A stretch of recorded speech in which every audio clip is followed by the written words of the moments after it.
corps.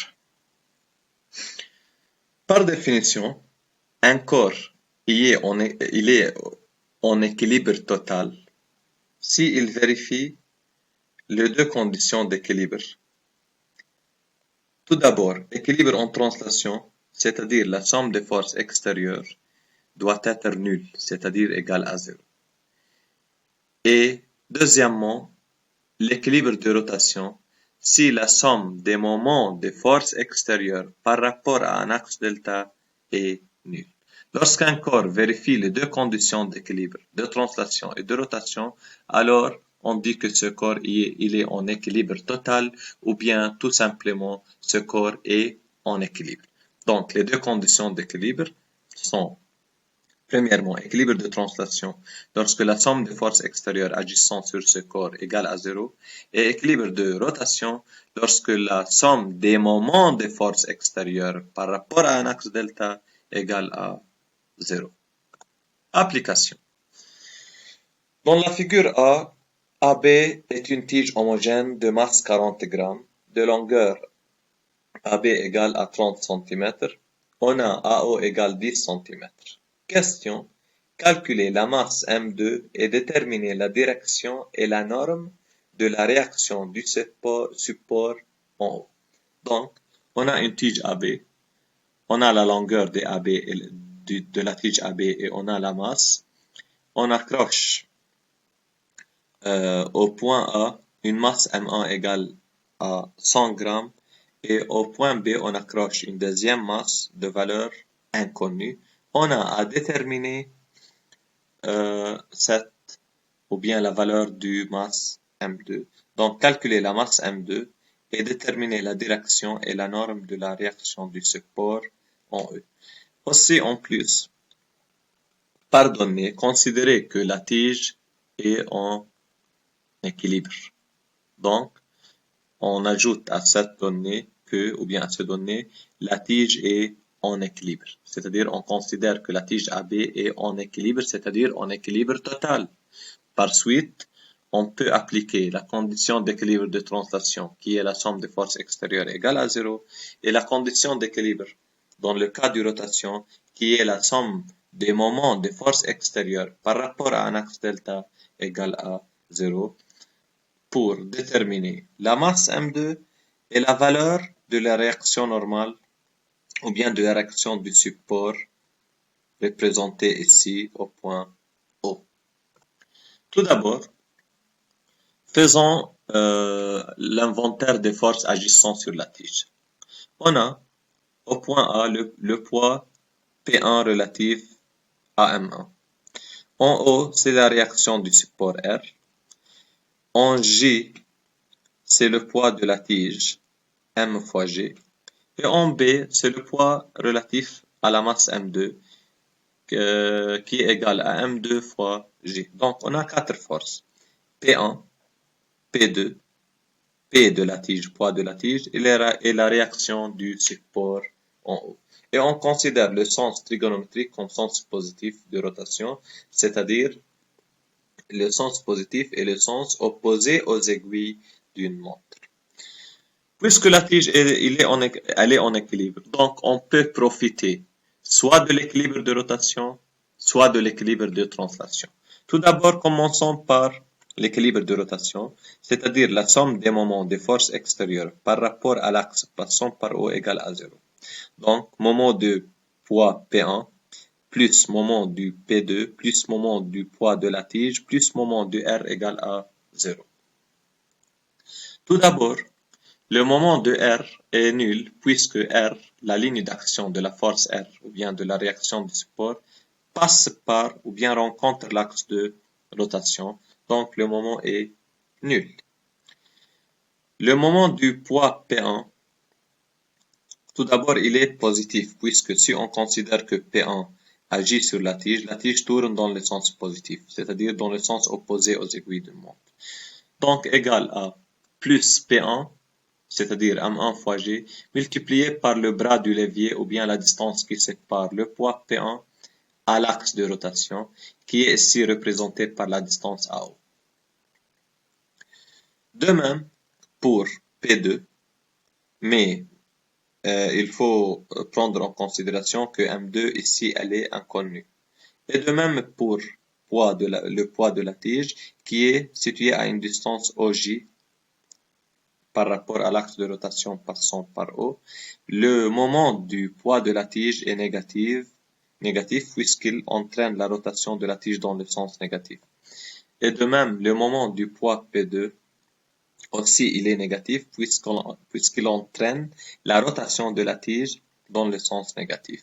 Mais le moment du poids P1 est positif puisqu'il entraîne la rotation de la tige dans le sens positif et le moment de R est nul. Donc enfin on a le moment du poids P2 et le moment du poids de la tige sont négatifs alors que le moment du poids P1 relativement à M1 est positif. En remplaçant chaque terme par sa valeur, on obtient la relation suivante où il s'agit seulement d'un seul inconnu qui est M2 et par suite on obtient M2 égale à 0,04 kg. Il faut remarquer ou bien ce qui est important c'est qu'en appliquant le principe ou bien l'équilibre de rotation, on a déterminé la valeur de M2, mais la valeur de la réaction du support ici, elle est inconnue, puisque en appliquant l'équilibre de rotation, le moment de R est nul. Donc, à partir de l'équilibre de rotation, nous sommes incapables de déterminer la valeur de R. Par suite, on peut profiter de la deuxième condition d'équilibre, qui est l'équilibre de translation, qui s'énonce comme le suivant: la somme des forces extérieures agissant sur la tige égale à 0. Donc, P1 plus P2 plus P la tige plus la réaction du support égale à 0. Puisque P1, P2 et P de la tige sont les trois poids sont verticales, alors P1, P2 et P la tige sont verticales. Donc nécessairement R est vertical. Donc on a déterminé la direction de R. Pour obtenir une somme vectorielle nulle, il est nécessaire, et comme ces trois forces, les trois poids sont verticales, donc nécessairement R doit être vertical, puisque dans cette relation vectorielle, ou bien généralement, deux vecteurs ne peuvent pas ou bien ne peuvent jamais se compenser, c'est-à-dire deux vecteurs, leur somme est nulle si ces deux vecteurs sont collinéaires, tout d'abord, et de sens opposé et de même valeur. Mais tout d'abord, lorsqu'on parle d'une somme vectorielle qui est nulle, nécessairement, si on a deux vecteurs, nécessairement les deux vecteurs sont collinéaires, c'est-à-dire possèdent la même direction. Puisque les trois poids sont verticales et sont représentés verticalement vers le bas, donc nécessairement R est vertical et en plus elle est orientée en haut, comme il est représenté dans la figure. P1, P de la tige, P2 sont verticales vers le bas. Pour arriver à l'équilibre de translation, nécessairement, P1 plus P la tige plus P de M2 plus R doit être égal à 0, cette somme vectorielle.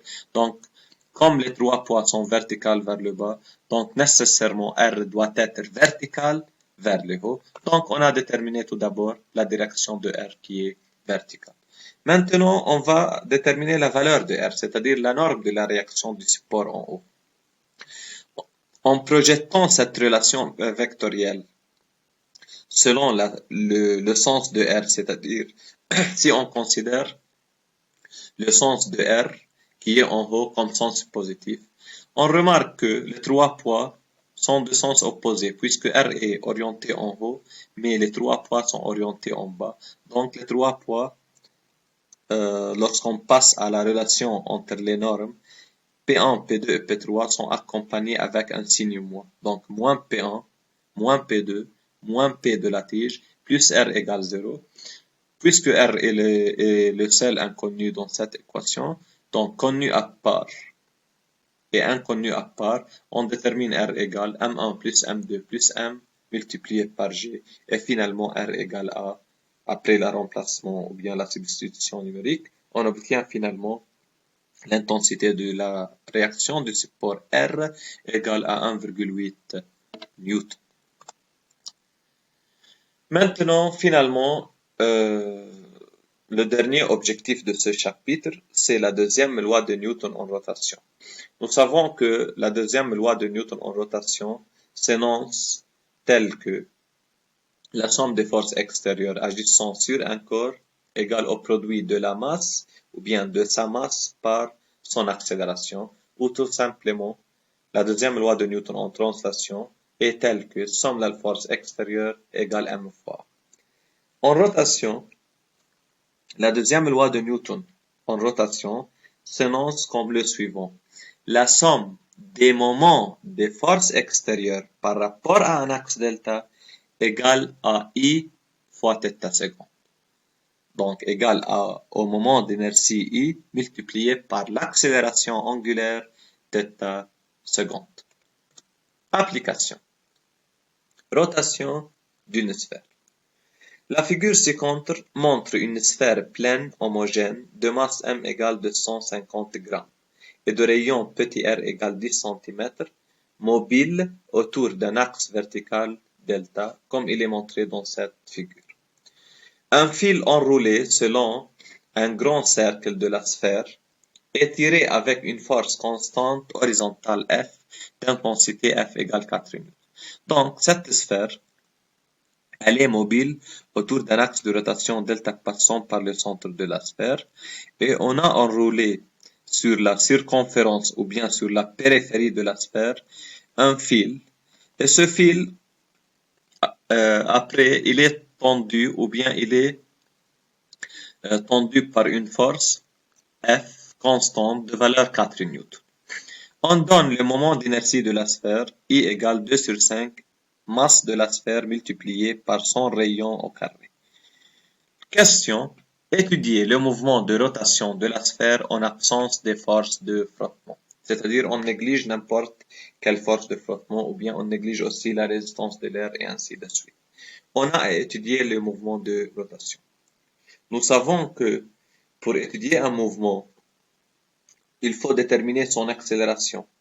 S'il s'agit d'un mouvement de translation, on détermine l'accélération linéaire à partir de la deuxième loi de Newton de translation qui est la somme des forces extérieures égale m. Mais ici, dans notre cas, puisque la sphère tourne, donc la sphère entre dans un mouvement de rotation, donc il faut appliquer la deuxième loi de Newton, mais dans le cas de rotation, où la somme des moments de force extérieure égale à I fois θ seconde. Et une fois on détermine la valeur de l'accélération angulaire θ seconde, on peut dans ce cas déterminer la nature du mouvement de rotation.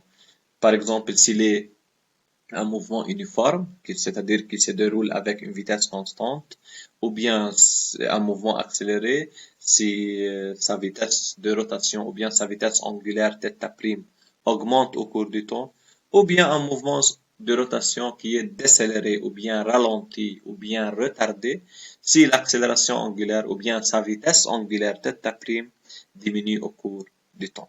Donc, on va appliquer la deuxième loi de Newton en rotation sur la sphère. Donc, par définition, la somme des moments de force extérieure égale à I fois θ seconde. Tout d'abord, quelles sont les forces extérieures agissant sur la sphère? Il s'agit du poids, du réaction de l'axe qui passe par le centre de la sphère. Donc, il présente une certaine réaction, appelée réaction R de l'axe, et la force F exercée sur le fil, et par suite le fil exerce la même force sur la sphère. Donc, finalement, la sphère est soumise à l'action de trois forces. Son poids, la réaction du support provenant de l'axe et la force du fil.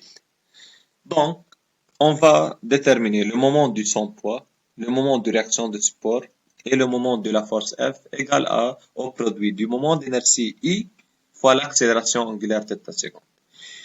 Comme le poids, sa direction est parallèle à l'axe puisque l'axe vertical ou bien l'axe de rotation passe verticalement dans la sphère et par son centre. Et puisque le poids toujours est une force verticale, donc la ligne d'action du poids et l'axe sont parallèles.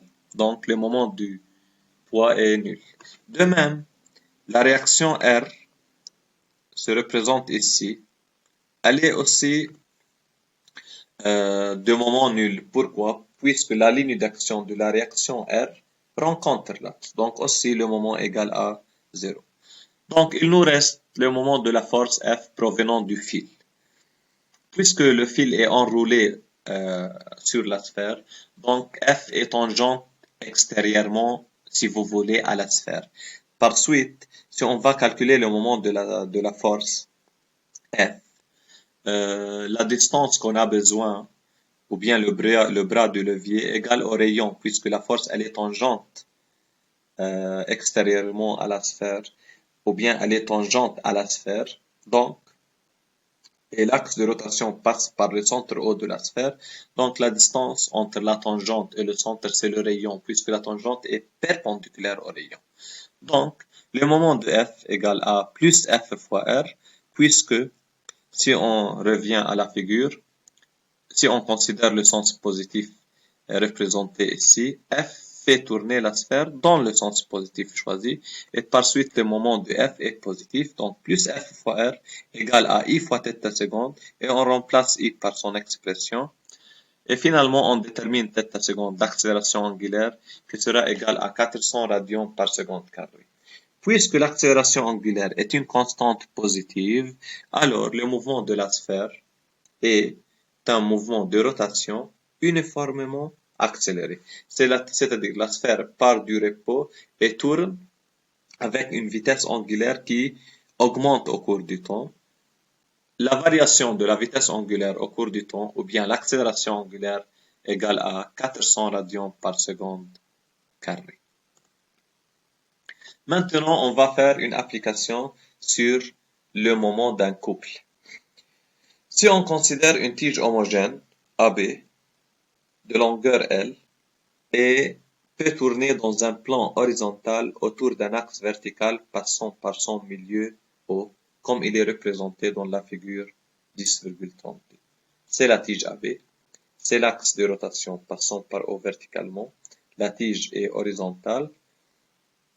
Un couple de forces F1 et F2 est appliqué dans le plan horizontal de la tige et perpendiculairement à cette tige aux extrémités A et B. Donc, il s'agit de deux forces, F1 appliqué en A, F2 appliqué en B. Par données, F1 et F2 forment un couple. Si par exemple on va vérifier si F1 et F2 forment un couple, les conditions d'un couple, tout d'abord F1 et F2 sont non collinéaires. F1 et F2 sont de sens opposés. La ligne d'action de F1 et la ligne d'action de F2 sont parallèles, donc les deux forces sont de même direction. Et puisque graphiquement, la longueur du vecteur F1 égale à la longueur du vecteur F2, donc nécessairement la valeur de F1, c'est-à-dire la norme de F1, est égale à la norme de F2. Donc les quatre conditions pour obtenir un couple sont vérifiées. Par suite, oui, F1 et F2 forment un couple. Mais la question dans cette application, que montrer que le mouvement de rotation est uniformément accéléré. C'est-à-dire, on a à démontrer que la tige tourne autour de l'axe delta avec un mouvement de rotation uniformément accéléré. Pour déterminer la nature d'un mouvement, c'est-à-dire, on a à étudier ce mouvement. Donc, il faut appliquer la deuxième loi de Newton en rotation, somme le moment des forces extérieures égale à I fois θ seconde. Quelles sont les forces extérieures agissant sur la tige? Le poids qui est parallèle à l'axe, donc le moment du poids égale à 0.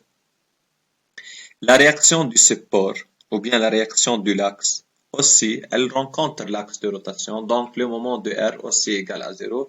Donc il nous reste le moment du couple, représenté par F1 et F2, égal à I fois θ seconde. Le moment du couple, rappelons que le moment du couple est indépendant de la position de l'axe et il est toujours égal AF multiplié par la distance qui sépare les deux lignes d'action de deux forces formant ce couple. Donc, puisque la distance qui sépare les deux forces F1 et F2 est la longueur de la tige, puisque F1 et F2 sont appliqués d'une manière perpendiculaire en A et en B. Donc, la distance entre F1 et F2 est représentée par la longueur de la tige. Donc, le moment de couple, ou bien F fois L égale à I fois θ seconde, on remplace I de la tige par son expression 1 sur 12 m fois L au carré fois l'accélération angulaire θ seconde. Finalement, on obtient θ seconde égale à F fois L divisé par I. Ou bien, on a pardonné que la longueur de la tige est L et le masse de la tige est M. Par suite, on obtient que θ seconde égale à F fois L divisé par 1 sur 12 fois M fois L au carré.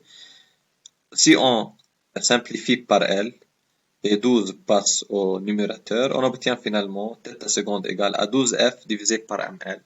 La force F est constante, qui est la norme commune entre F1 et F2, puisque F1 et F2 forment un couple. La masse M de la tige est constante et sa longueur aussi. Donc finalement, l'accélération angulaire est une constante et cette constante, elle est positive, puisque F, M et L sont des grandeurs positives. Donc, θ seconde est une constante positive et par suite, le mouvement de rotation est uniformément accéléré. Et donc, on a vérifié cette information, ou bien cette affirmation. Et finalement, merci pour votre observation.